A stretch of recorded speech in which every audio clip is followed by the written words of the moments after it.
Hey guys, Killer6, and today I want to talk to you guys about the top 5 best DLCs for Borderlands 2. Now, I get asked this a lot, which DLC should I get and which one should I get first? So I figured what I'd do is just show you guys which ones I think are the best ones and explain why. So let's just jump right into it. Number 5. So number 5, I picked Marcus's Mercenary Day DLC. Now this one is holiday themed, and the cool thing about this DLC is there's a lot of atmosphere and a lot of, I don't even know what you would want to call it, but a lot of crazy stuff like this guy singing and dancing. And the best part, in mine and most everybody's opinion, is getting to fight the giant snowman and then getting to reap the reward after fighting him at the end. So this DLC was only $2.99, and it is well worth the cost of admission.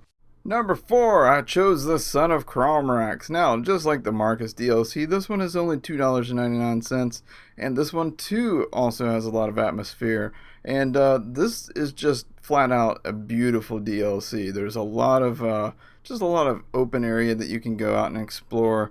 There's some cool hidden things like the Varkid treasure eggs, and there's a treasure chest that I showed in a video, and there's some really cool NPC interaction with Lilith, Brick, and the rest of the gang. So definitely well worth $2.99. And then you add on top of that the big boss fight at the end, and the return of a Cromrax style boss, which is really cool. Any of you that have played Borderlands 1 and know the original Cromrax, this is the Son of Cromrax. And I'm not going to spoil too much, but I will say that defeating him, you will get some pretty neat stuff. So this one, like I said, only $2.99, easily worth that cost. Definitely check that one out. At number 3, we have the Captain Scarlet DLC.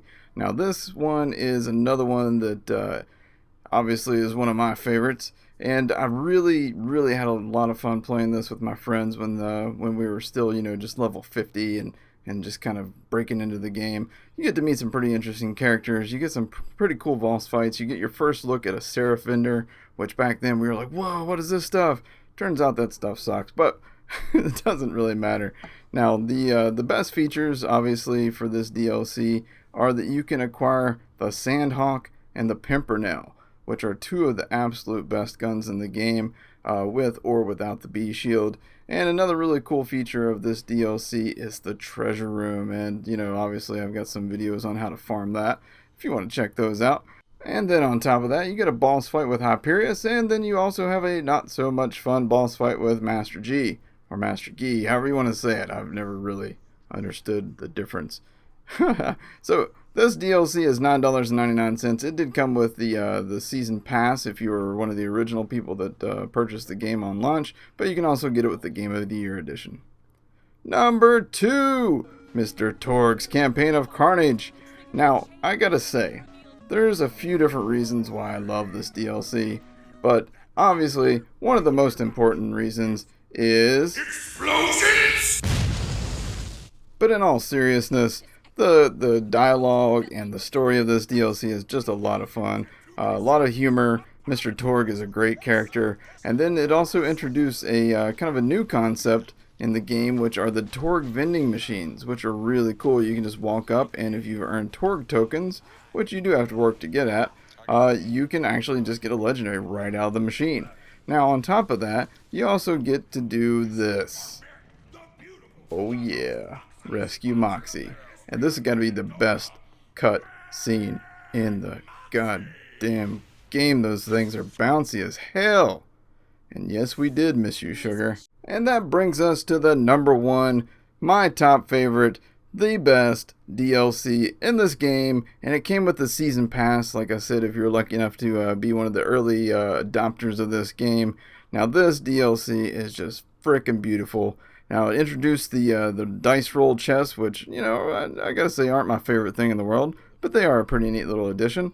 Then you also got Mr. Torg, you got Tiny Tina, you got Moxie, you got Ellie, you got the whole cast, and just the story and the way things are tied together with this DLC is just perfect. It really is. The whole thing, beginning to end, they just nailed it.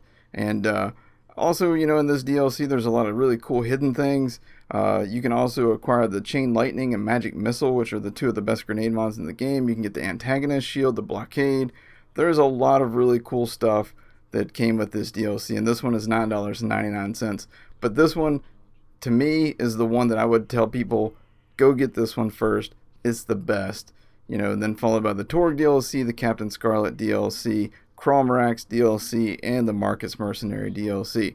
So, there you have it. Those are my top 5. I'm curious to see what you guys have to say. Which ones do you guys think are the best? Now, obviously, I could have included the Digistruct Peak, which gives you the extra levels. I could have included the bonus 11 level pack, the Psycho pack, the Mecro pack, but I kind of wanted to focus on story and gear, things like that you can get by doing different DLCs. And for me, these 5 were the best. So, I appreciate you guys watching. If you would, please take a moment to click that thumbs up button and hit subscribe if you haven't already. Let me know if there's any other top 5s that you guys would love to see, and I will see you guys next time. Take care.